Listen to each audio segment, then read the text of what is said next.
आदरणीय अध्यक्ष महोदय, अध्यापकगण, प्रिय श्रोतागण, लंबी यात्रा कर पधारे समस्त अतिथिगण, आज के इस कार्यक्रम में आपके सम्मुख नमाज का महत्व विषय पर भाषण देने का साहस किया।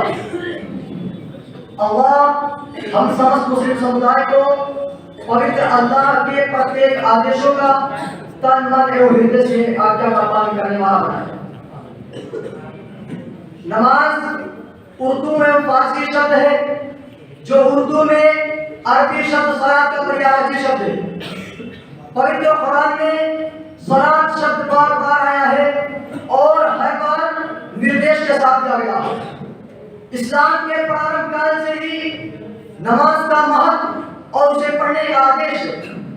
यह मुसलमानों का महान कर्तव्य है कि उसे नियमानुसार पढ़ना पुण्य है तथा त्याग देना महापाप है।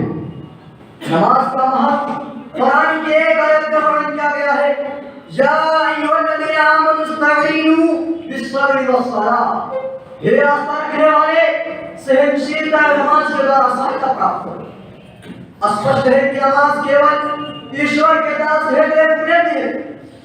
पंच नमाजों की उदाहरण इस प्रकार है, मानो आपके घर पर 5 पवित्र नहरें हो, दिन में 5 बार आप उनमें स्नान करके क्या आप पवित्र रह सकते हैं? वैसे ही आप अपने मन को इन नहरों में स्नान करवाकर संसार द्वारा दी गई कालिक और गंदगी को धो डालते हैं। अल्लाह का भय एवं उसकी सहायता आपको सफल मानव बनाने में सहायक है। नमाज का शब्दकोश आशीर्वाद अर्थात दुआ के लिए अल्लाह का आदेश है, खुज़ मिन अम्वालिहिम सदक़तन तुतahhiरुहुम व तुज़क्कीहिम बिहा व सल्लि अलैहिम इन्ना सलातक सकनुन लहुम वल्लाहु समीउन अलीम।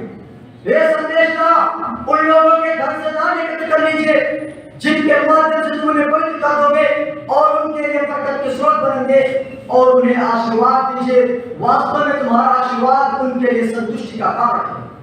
पवित्र अल्लाह समस्त वाणी का श्रोता ज्ञाता एवं दर्शक है। जबकि दयालु संदेशा हज़रत मोहम्मद सल्लल्लाहु अलैहि वसल्लम का पवित्र कथन है कि जब तुम में से किसी को निमंत्रण प्रेषित किया जाए तो वह उसे स्वीकार करे। यदि वह व्रत की स्थिति में हो तो उसे आशीर्वाद दे और व्रत की स्थिति में ना हो तो भोजन देना चाहिए। अल्लाह का कथन है, इन्नल्लाह व मलाइकतहु युसल्लूना अलन नबी या अय्युहल्लज़ीना आमनू सल्लू अलैहि व सल्लिमू तस्लीमा। निसंदेह महान अल्लाह एवं उसके स्वर्गदूत पवित्र संदेश का सुपुत्र अब्दुल्ला हज़रत मोहम्मद सल्लल्लाहु अलैहि वसल्लम पर दुरूद प्रेषित करते हैं।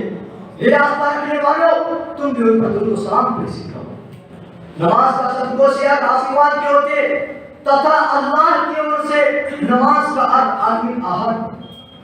अल्लाह का कथन है, अला बिज़िक्रिल्लाहि तत्मइन्नुल कुलूब। सचेत हो जाइए, अल्लाह के स्मरण से हृदय को स्वांतता और संतुष्टि की प्राप्ति। जबकि अल्लाह के संदेशा हज़रत मोहम्मद सल्लल्लाहु अलैहि वसल्लम ने इसी वाणी की ओर संकेत करते हुए कहा कि नमाज एवं काबे की परिक्रमा अर्थात हज को इसलिए आवश्यक कर्तव्य बताया गया ताकि अल्लाह का स्मरण प्रमाणित हो सके। नमाज अल्लाह के स्मरण का मुख्य साधन है। सदैव उसको अपने मस्तिष्क व हृदय में संकलित करके रखे, ना ही उसकी अवज्ञा करे और ना उसके द्वारा निर्देशित मार्ग की अवहेलना कर उससे विचलित। विनम्रता और जोश के साथ अपने सांसारिक एवं परलौकिक भाग में बढ़ोतरी के प्राप्ति का इच्छुक है। हज़रत फातिमा रज़ियल्लाहु अन्हा मस्जिद नबवी में अपने ऐतिहासिक संबोधन में धार्मिक मित्रों से रात्रि को वर्णन करते हुए नमाज के महत्व की ओर संकेत करते हुए कहती है कि अल्लाह ने नमाज को परम कर्तव्य बताया ताकि मानव के भीतर से अहंकार जैसा जंगलों समाप्त हो जाए और वह पवित्र मानव का रूप धारण करे। अल्लाह के लिए प्रतिदिन 5 समय की नमाज पढ़ना आवश्यक है। अल्लाह का आदेश है, वक़्तिस सलात लिज़िक्री, मेरे स्मरण हेतु नमाज पढ़ो। अंत में अल्लाह से प्रार्थना है कि अल्लाह हम समस्त मुसलमानों को नमाज एवं प्रत्येक रोजगारियों को पूर्ण रूप में अदा करने की शक्ति प्रदान करें। आमीन। वमा अलैना इल्ला अल बलाग। अस्सलामु अलैकुम व रहमतुल्लाह।